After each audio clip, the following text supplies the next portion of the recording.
श्री जगदम्बे नवदुर्गा मंदिर कैलाश मानसरोवर यात्रा मार्ग तवा घाट में आज श्री श्री 1008 स्वामी वीरेंद्रानंद आश्रम में अष्टमी की धूम देखी गई। कल भी उक्त क्षेत्र में प्रोग्राम रहेंगे। आज लोगों का तांता लगा रहा। जुम्मा, राथी, खेला, रपली, शाकुरी के साथ साथ नेपाल के भी हुती, शाकू के लोग उक्त आश्रम तवाघाट के रोड से थोड़ा सा ऊपर उक्त आश्रम स्थापित है। काफ़ी वर्षों से उक्त आश्रम में अष्टमी, नवमी की पूजा व अन्य कार्यक्रम शिवोत्सव के रूप में वहाँ स्वामी वीरेंद्र महाराज के द्वारा कराए जाते हैं। आज भी उक्त कार्यक्रम में स्वामी वीरेंद्र महाराज के द्वारा अष्टमी की पूजा कराई गई। कल नवमी फिर दसवीं को दशहरा मनाया जाएगा। उक्त कार्यक्रम के मुख्य अतिथि के रूप में आज अस्कोट के कुंवर भानुराज शामिल हुए। कुंवर भानुराज 108वें अस्कोट राजवंश के राजा हैं। पाल वंश का इतिहास रहा है कि अस्कोट की रियासत पाल वंश की थी। उनका पारंपरिक तरीके से स्वागत किया गया। ढोल नगाड़ों के साथ कुंवर भानुराज का स्वागत कैलाश मानसरोवर यात्रा मार्ग तवाघाट के उक्त आश्रम में किया गया।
निवेदन है, बाजे वाले आप तक आवाज पहुंच रही हो तो निवेदन है कि राजा साहब के लिए यहाँ पे वाद्य यंत्र लाए और उन्हें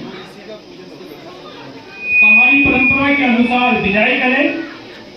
बाजे वाले ग्राम सभा खेला के नेपाल हुती से आए लोगों ने भी राजा भानुराज सिंह का स्वागत सत्कार किया। अंतर्राष्ट्रीय महत्व का ये अष्टमी का पूजन रहा, क्योंकि अंतर्राष्ट्रीय महत्व के इस तवाघाट के संगम में नेपाल के लोग भी काफ़ी संख्या में पारंपरिक वस्त्रभूषण में देखे गए। वीरेंद्रानंद स्वामी महाराज ने पाल वंश के भानुराज सिंह को दिखाया कि किस तरह वे अभी इस क्षेत्र में 108 फीट ऊंची शिव की प्रतिमा स्थापित करेंगे। वो अन्य मंदिरों का निर्माण भी करेंगे। 90 फीट की ऊंचाई में ये आश्रम का निर्माण कर रहे हैं, जिससे कि लोग, साधु संत या कोई भूला भटका या कोई यात्री जो रात्रि में फंसेगा उसको निःशुल्क आवास व निःशुल्क भोजन की व्यवस्था तवाघाट में की जाएगी। भानुराज, आप अस्कोट राजवंश से आज यहाँ आए हैं। ये पूरी आपकी पुरानी रियासत रही है। आज अष्टमी का त्यौहार है, दशहरे के उपलक्ष्य में आप अपनी रियासत के लिए क्या कहना चाहेंगे? खैर, रियासत के लिए तो जो भी है, पर मैं सबसे ज़्यादा आभारी हूँ हमारे वीरेंद्रानंद स्वामी जी का कि उन्होंने मुझे इनवाइट किया।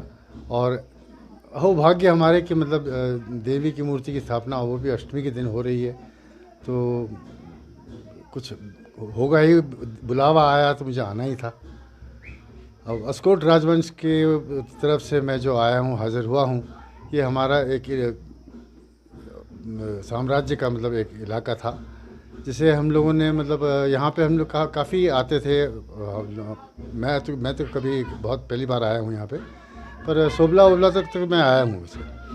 पर हमारे बुज़ुर्गों ने यहाँ पे अस्कोट आए थे सिर्फ इस इलाके की सुरक्षा के लिए, यहाँ मतलब सुरक्षा उनको प्रदान की जाए कैलाश मानसरोवर यात्रियों की सुरक्षा के लिए। तो खास करके हम लोग अगर यहाँ आए हैं तो इसी मतलब कि जनता को सुरक्षा प्रदान करने के लिए, इसीलिए हमारा जो मोटो भी है, जो हमारे नेशनल जो हमारे एम्बलम में है, वो है धर्मो रक्षति रक्षितः।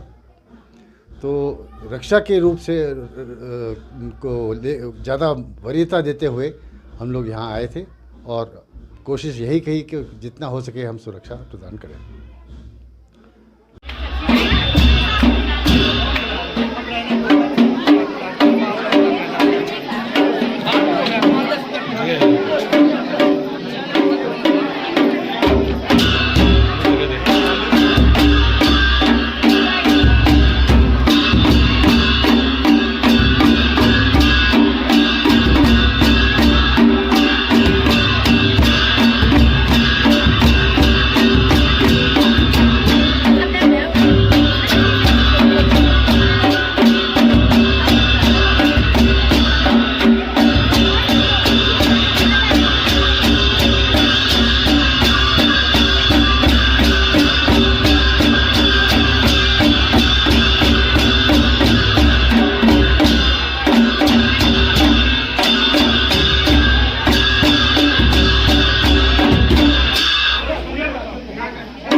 सभी पत्रकार बंधुओं को आज इस माँ अष्टमी के इस पावन दिवस पर आप सभी को बहुत बहुत हार्दिक शुभकामनाएं। वर्ष 2012 से लगातार इस क्षेत्र में माँ दुर्गा की अनुकंपा से और माता देवी रानी की अनुकंपा से प्रतिवर्ष यहाँ पर देवी महोत्सव होता है।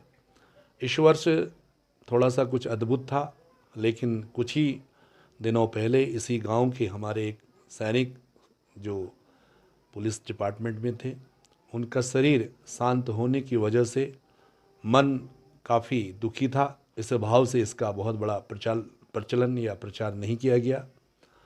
अब चूँकि यहाँ पर देवी माँ की कृपा से एक 9 दुर्गा का और 10 महाविद्या का और शिवलिंग का स्थापना होना था, चूँकि कुछ ही दिनों के बाद अक्टूबर के महीने में सनातन धर्म के एक बहुत बड़ी लगभग 200-250 साधु संतों की टोली छड़ी यात्रा लेकर के, जिसका नाम है शंकराचार्य की छड़ी, जो ओम पर्वत नाभिटांग तक जाएगी, उसको मद्देनज़र रखते हुए भी उनके वास के लिए यहाँ पर रहने की व्यवस्था के लिए यह आश्रम तैयार किया जा रहा है और धीरे धीरे यह आश्रम बनता जा रहा है, आगे भी बनेगा, जिससे कि एक सुविधा यहाँ के लोगों को यह होगी कि अगर कोई पिथौरागढ़ से, अल्मोड़ा से, नैनीताल से, दिल्ली से, गुजरात से, हरियाणा से आना भी चाहता है तो माइंड बना के चलता है कहाँ रुकेंगे।